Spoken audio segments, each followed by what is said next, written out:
So in this video I'm going to be demonstrating some of my techniques for painting architectural elevations. My name is Chris Draper, and for about the last 15 years I've been a full-time architectural illustrator and fine artist, and have worked with some of the leading traditional and classical design architectural practices in the UK and around the world, and have been lucky enough to paint some of the most beautiful new design houses and developments and landscapes. So I hope this is going to be useful to anyone who's interested in architectural rendering, traditional architectural rendering rather than computer generated architectural rendering. One of the things I'm often asked by students when I'm doing demonstrations for them live is whether I've made a video where I can edit out all the boring bits where I'm just kind of painting away. So here is my first attempt, which I hope is really useful. And I think what I'm going to do for this one is show some of the basic kind of structure and the way I work and the format I work and the stages that I go through. Then in other videos I'm going to show more about the paints I use and some more of the detailed techniques. But this one is going to be, so I'll introduce each kind of stage that I tend to work in, and then I'll whip through with like a speeded up version of me painting, so you can get the whole thing and a good idea of what I'm doing in a relatively short time.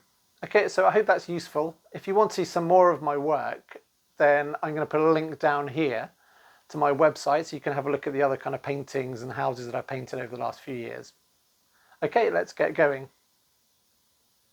So for the demonstration I've decided to paint this extraordinary building, which is the Thiepval Memorial to the missing of the Battle of the Somme, which was designed by Edwin Lutyens in 1928 and finished 4 years later in 1932. I've chosen this building because of its unique kind of architectural form. It's an unusual shape, and in a way it combines two things. It's incredibly complicated in its geometry and its structure, but it's also relatively simple in the materials, and that it's just brick and stone. And I think that combination gives it a real extraordinary monumentality, and for a war memorial it is like nothing else. It's pretty much unique as far as a design is concerned. There are two things why I wanted to draw it. One, it's always intrigued me as a building. I've always been fascinated by the shape of it, and by drawing it I always find that helps me understand the building a lot more, and especially with this building, its complexity actually is underlined with a very simple geometry of repeating shapes and patterns, and a series of arches which spring, one arch springs to another arch, eventually leading up to this great arch in the centre which sits over the top of the war stone. The other reason is my great uncle was killed during the Battle of the Somme on the 15th of September, and his name is inscribed along with 72,000 others just on the back of this pillar here. So about 3 years ago I managed to go and visit the building, and in reality, in its three-dimensionality, when you're there, it's quite extraordinary. It's a building like no other I've ever visited, and the power and its way that it can move you is quite unique and nothing I've ever experienced before. So I'm ready to start the painting now. I've got the building all drawn out in pencil on this watercolour board, and I prefer to use watercolour board over paper because it's just very robust. It doesn't need stretching, and the surface is quite smooth, which allows me to add a lot of detail if necessary. I tend to work in phases, so I'll have an initial phase when I wash in with transparent watercolour all of the main colour areas, then follow that up with blocking in all the main kind of materials, which is the stone and the brickwork. During that phase, an illustration can often look really flat and horrible, and kind of what we often refer to as the awkward teenager stage, because it can look really as though it's about to go wrong and like you're in the middle of a disaster. But as soon as you start adding the shadows in that next phase, it really starts to bring the building to life and give it form. And that's when you start kind of seeing it, you've turned the corner of what can be a really horrible painting. Then I'll generally work up and introduce more texture to the surfaces and the materials, and add detail like the lettering and generally kind of bring the painting to a completion. My setup is very simple. I work in a hybrid technique of transparent watercolour and opaque watercolour in gouache. So all I have around me is my selection of paints, which I will link all the colours I use in the description. I've got my palette, brushes and plenty of water. I always start with a simple wash over the entire surface of the painting, and I make that wash with predominantly a very transparent mix of yellow ochre with a tiny bit of sepia in it. And the reason for doing that is just to unify all the surface, and sometimes just a white sheet of paper can be quite intimidating.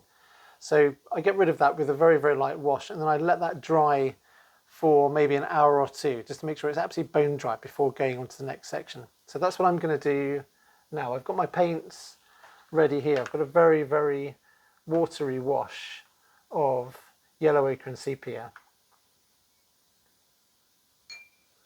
And with a large mop brush, I'll wet the entire surface and then give it this initial colour.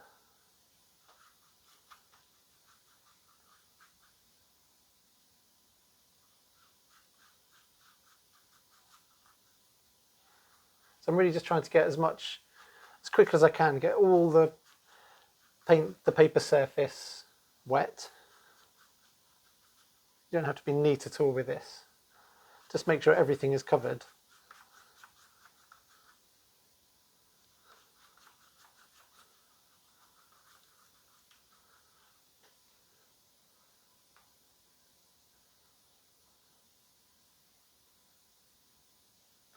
Now this may not be visible on the video, but this is a very dilute yellow ochre mix.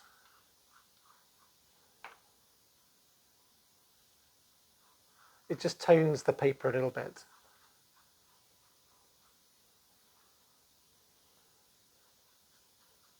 My brush is getting a bit old, so some of the hairs are coming out, but don't worry about any of that. They will all brush away later once this is dry.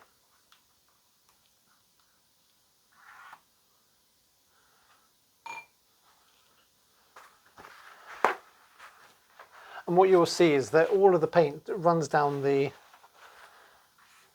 paper and it ends up beading against the bottom here. And if you're not careful, that can start bleeding back up into the painting again. It leaves a horrible kind of stain. The watercolour bruise is sometimes the way it's referred to when the paper's drying, but then there's a wet edge here that stays wet and it just starts creeping back up into the painting again and gives a horrible rough edge. So I always carefully wipe that water away just to help make sure that doesn't happen.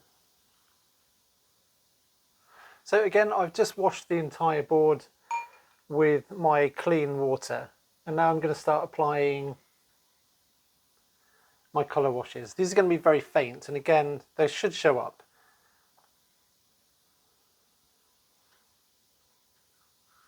This is going to be a very light graded wash. But I don't really have to worry too much at this stage, as this will fade into almost nothing when the paint dries.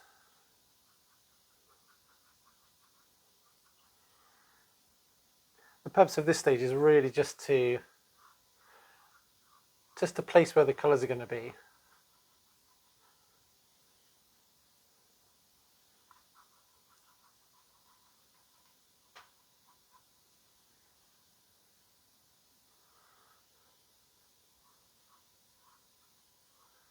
I'm trying to keep this wash as even as possible. I'm using another mop brush, but a slightly smaller one than my one that I use for putting the water on.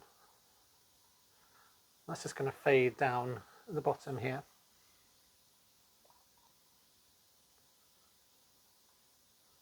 I'm not forgetting these view through the archways.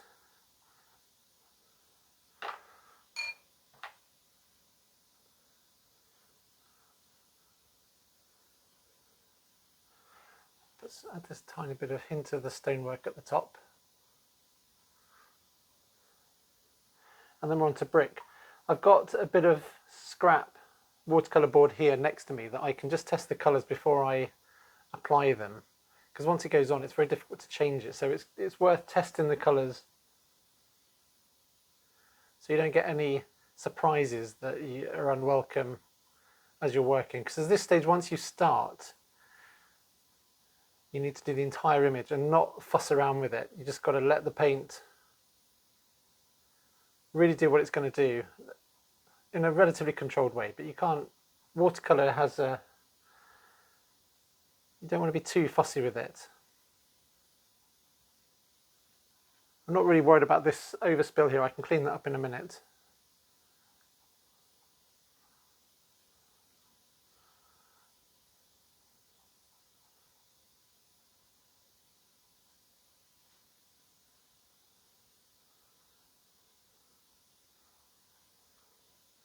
So you can see here I've just gone over where the stone panel should be. So I'm just going to wash that.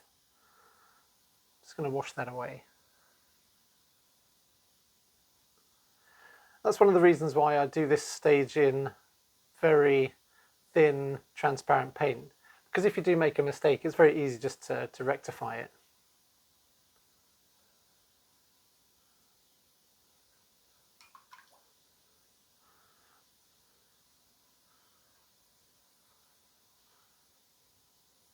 I'm just going to tidy this up in here just to, don't want too much overspill.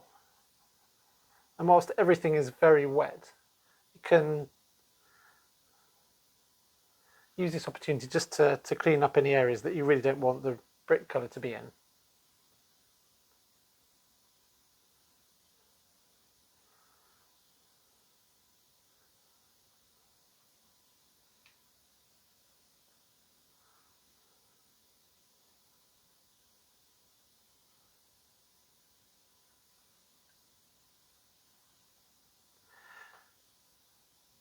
This will dry relatively quickly. It's a warm day today, so that really speeds up the drying process.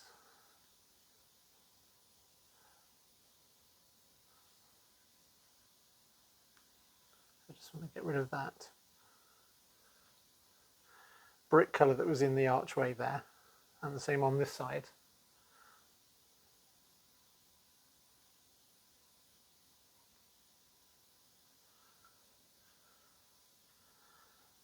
And then along the base,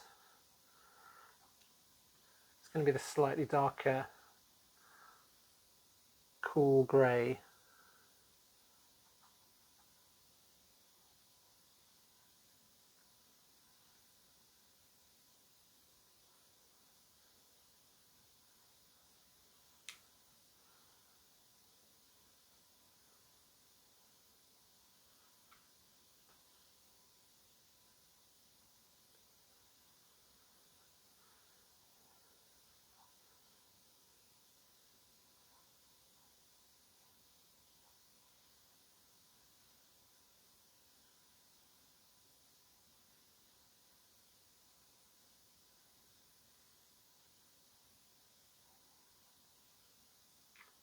Just working over this just to get it as relatively smooth as possible. Although there's still a long way to go, it's good to keep some of these colours as flat and as even as you can get them.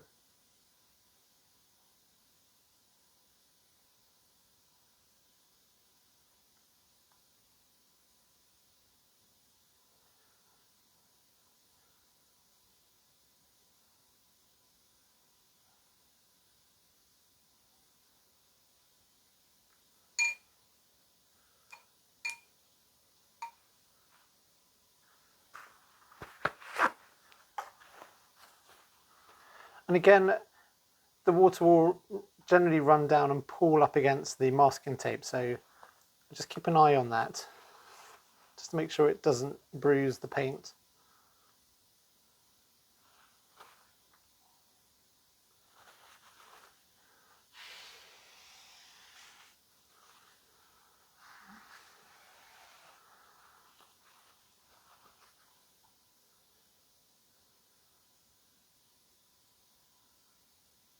And again, at this stage I just normally leave it to dry for, today on a warm day, probably about an hour. You can speed up if you've got a hairdryer. You can, if you're in a real hurry, you can hairdryer it. But if you hairdry the image and the watercolour at this stage, it tends to sit on the surface rather than stain the paper, so it can sometimes lift off again. So I try where possible to not use a hairdryer. But like I said, on a warm day like today, it's going to dry relatively quickly. And then what I'll do is the next stage, I'll pretty much do the exact same thing again, but with a slightly darker, more richer version of these colours. Now I've established where everything is. And in that thing I will just show you that as a speed up, because it's pretty much the same thing again that I've just done.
So the wash is all completely dry now, and I'm going to move on to the next phase, which is really blocking in the main colours of the materials.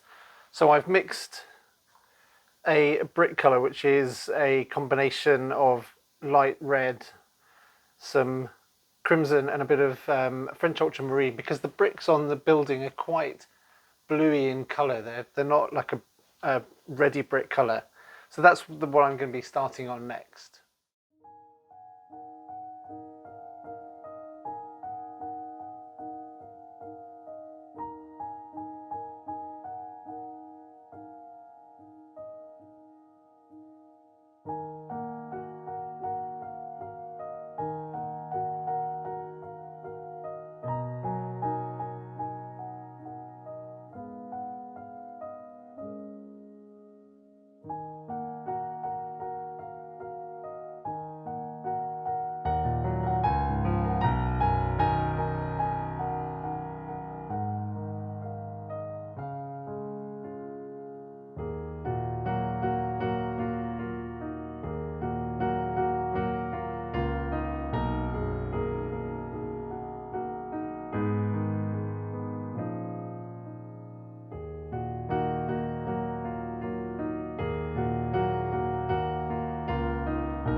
So the blocking stage is pretty much done now. I've painted the brickwork, done some stonework and the base with another flatter colour. It went without too many disasters, so that's a real bonus, and I'm happy with the stage I'm at now. The next stage is to go around and reinforcing some of the pencil work which has been lost under the paint. And once that's complete and the images were nice and crisp and neat again, I will start adding the shadows, and it's at that point, as we were saying earlier, when the image really starts to come together and get some depth and form.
As you can see, the shadows are now put in, and I've added a bit more texture and variety of those main colours over the whole building. And I think it's starting to look like the monument. It's got some of that structure, and you can understand some of the different planes and angles that Lutyens used to create this kind of complex shape. And it also helps to emphasise the way the building steps down in little increments. So the next stage after this is to start adding some detail, and I'm going to do that with a mixture of gouache paint, so it's going to be more opaque than the big washes I've done so far, but that will really help bring out some of the highlights and the detail. I've got to do the flags next. I'm going to be relatively simple with those, and it's going to be a case of indicating rather than trying to actually paint little flags. I've got a little person here to give the building scale, and also you'll notice that around some of the areas where the paint initially bled across, the brick colour bled into the blue, all of that will now be kind of neatened up and resolved with a wash over the sky, which is also going to be a very kind of almost like a milky consistency of gouache and watercolour paint. So that's the next kind of stage, and then we'll be pretty much getting towards the finish of the painting.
Well, as you can see, the painting is pretty much finished. And I just want to say thank you for getting this far into the video. I really appreciate it. It ended up being slightly longer than I anticipated, but I really wanted to show as much of my process as I could. And I hope that has been useful. To me, drawing this amazing building has been really, really interesting. As I said at the start, it's something that I've wanted to draw and paint for a long time because it's such an interesting, kind of unusual building. And it's only really by doing that that I personally kind of can really delve into the underlying kind of subtleties of a design. And especially here, you can see all kinds of things that when I was just drawing it out, just things that kind of come up and repeat themselves, like these dimensions of the archway here repeat themselves all the way through the building. And other aspects of the design where, if you look at the great central kind of arch, if you look at it from the north or the south, it's actually interesting that the Lutyens chose a proportion that was pretty much identical to the proportion that he uses on the cenotaph. And that's the kind of thing that I think architectural drawing, if you're just interested in architecture, or if you're a student or you're an architect, continually drawing buildings just helps you unveil those kind of subtleties that otherwise you wouldn't really see. I think that's where, to me, it's really important. And I've always felt drawing has been my way of unlocking some of those subtleties in a design. So that's pretty much it for this video.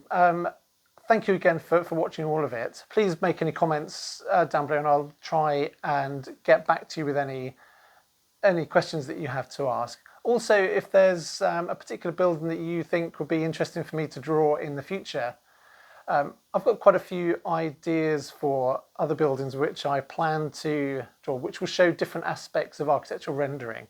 And I think for those I'm going to choose pretty much historic buildings and maybe other Lutyens buildings. I'm not sure at the moment.